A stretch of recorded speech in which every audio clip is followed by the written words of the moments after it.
Shalom teman-teman semuanya.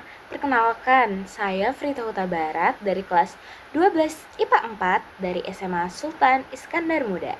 Jadi saat ini saya ingin menjelaskan tentang salah satu gereja yang berada di Indonesia, yaitu GBIS, Gereja Bethel Injil Sepenuh, atau juga dikenal dengan Bethel Full Gospel Church of Indonesia.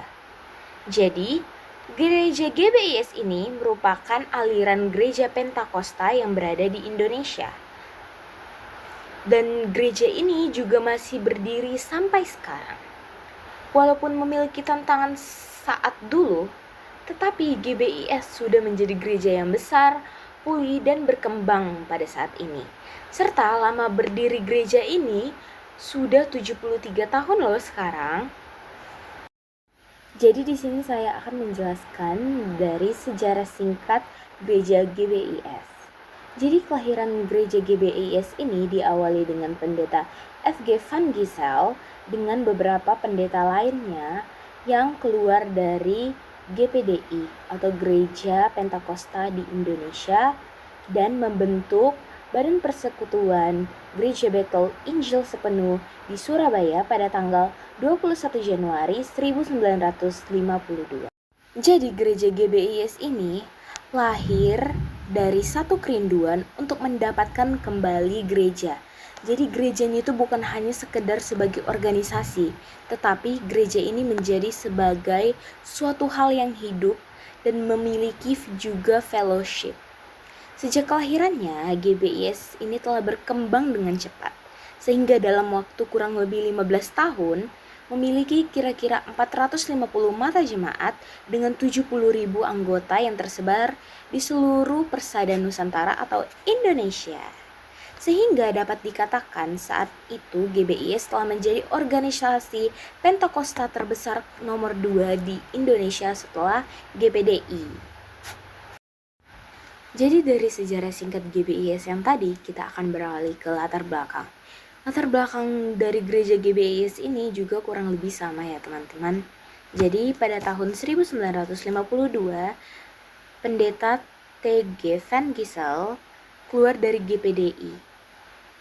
Dan dia bersama dengan 22 orang, 22 orang yaitu juga pendeta-pendeta juga keluar membangun GBIS. Jadi, berdirinya GBIS ini juga salah satunya sebagai cikal bakal gereja Pentakosta di Indonesia.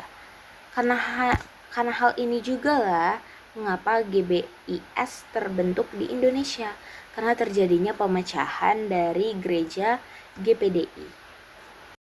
Setelah dari latar belakang yang cukup singkat, kita akan beralih ke ciri khas dari gereja GBIS. Seperti yang teman-teman tahu bahwa GBIS ini merupakan gereja Pentakosta, dan ini dominasi ini berakar pada gerakan Pentakosta yang menekankan pengalaman penuh kuasa Roh Kudus.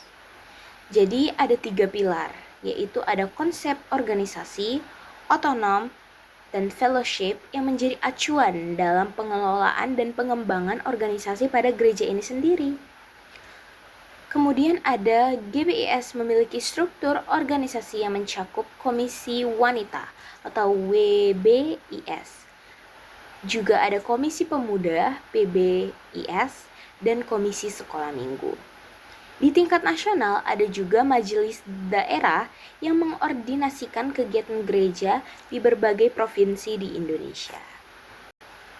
Setelah perkembangannya dan kelahirannya, GBIS berkembang pesat dan jadi salah satu gereja Pentakosta terbesar di Indonesia. GBIS juga terlibat dalam pendirian dan pengembangan pendidikan atau yayasan pendidikan seperti Yayasan Pendidikan Kristen Petra dan Universitas Kristen Petra di Surabaya. Kita akan memasuki tentang GBIS.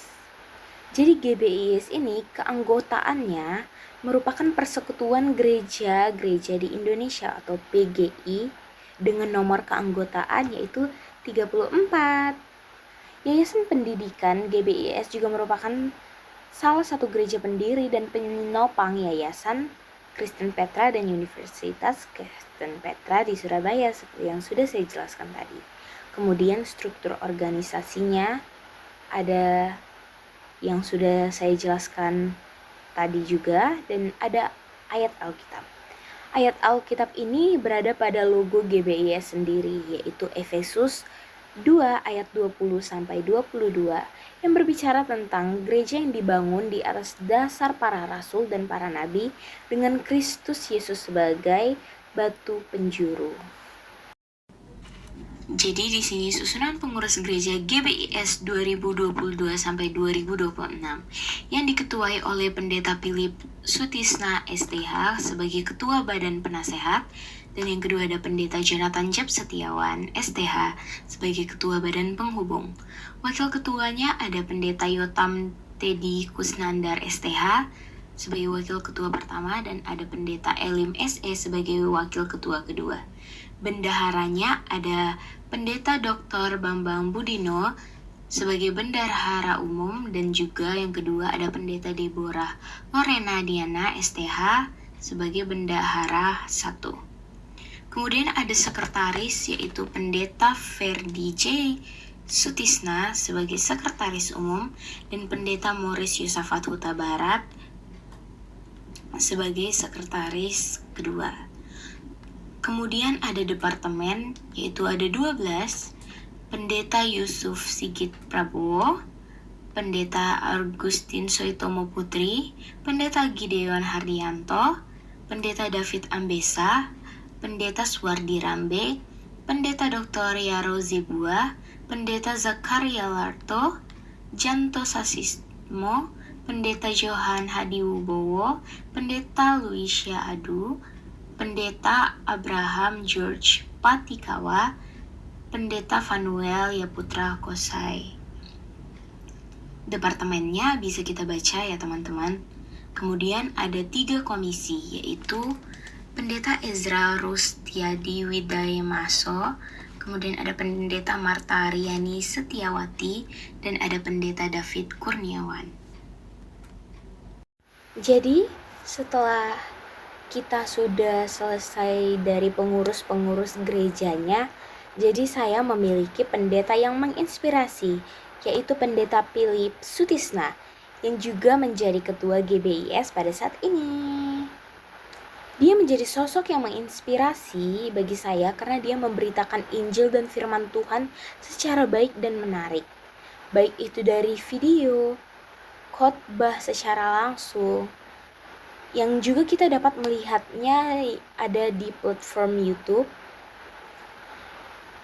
Dia itu bersifat sangat membangun dan menginspirasi. Serta dengan menjadi ketua dari GBIS sendiri, sangatlah mendapatkan tanggung jawab yang penuh dan sangat besar. Dan hal itu dapat kita contoh dari sisi baik beliau ini dan sisi positifnya yang melayani Tuhan dengan baik, menjadi panutan, menjadi contoh dan ketua dari gereja GBIS ini sendiri. Jadi teman-teman, saya memilih salah satu gereja yang berada di Indonesia yang menurut saya ini memiliki bukti sejarah dan juga cerita yang cukup kuat, yaitu saya memilih gambar dari gereja GBIS Keputon yang berada di Solo, Jawa Tengah. Kenapa sih saya memilih gereja Keputon ini? Karena gereja ini menjadi sorotan saat terjadinya bom bunuh diri pada tanggal 25 September 2011. Jadi pada bom ini meninggal 2 orang, salah satunya adalah pelakunya yaitu Ahmad Yosefa Hayat, 1 orang jemaat, dan puluhan lainnya itu luka-luka yang cukup parah. Tetapi gereja GBIS ini sampai sekarang juga tetap beroperasi dan perkembangannya itu makin pesat. Jadi pertumbuhan iman pada gereja ini itu semakin kuat ya teman-teman, dan jemaatnya itu tetap bertumbuh dan berkembang. Jadi cukup sekian yang bisa saya sampaikan mengenai gereja GBIS. Tetapi sebelumnya itu, karena Di profil gereja GBIS itu ada ayat Alkitab yaitu Efesus 2 ayat 20 sampai 22 yang berisikan yang dibangun di atas para rasul dan para nabi dengan Kristus Yesus sebagai batu penjuru. Di dalam Dia tumbuh seluruh bangunan rapi tersusun menjadi bait Allah yang kudus di dalam Tuhan. Di dalam kamu juga turut dibangunkan menjadi tempat kediaman Allah di dalam Roh. Jadi itu adalah isi ayat Alkitab yang berada pada profil GBIS. Mengapa mereka memilih ayat itu? Ayat itu dipilih karena mereka beranggapan bahwa gereja GBIS ini itu dipimpin dan dibantu pendiriannya itu oleh Tuhan sendiri. Jadi cukup sekian yang bisa saya sampaikan mengenai GBIS. Jika teman-teman semuanya ingin melihat profil atau sejarah lengkap, kalian bisa lihatnya itu dari link yang sudah saya tampilkan berikut. Sekian dari saya, shalom teman-teman semuanya, terima kasih.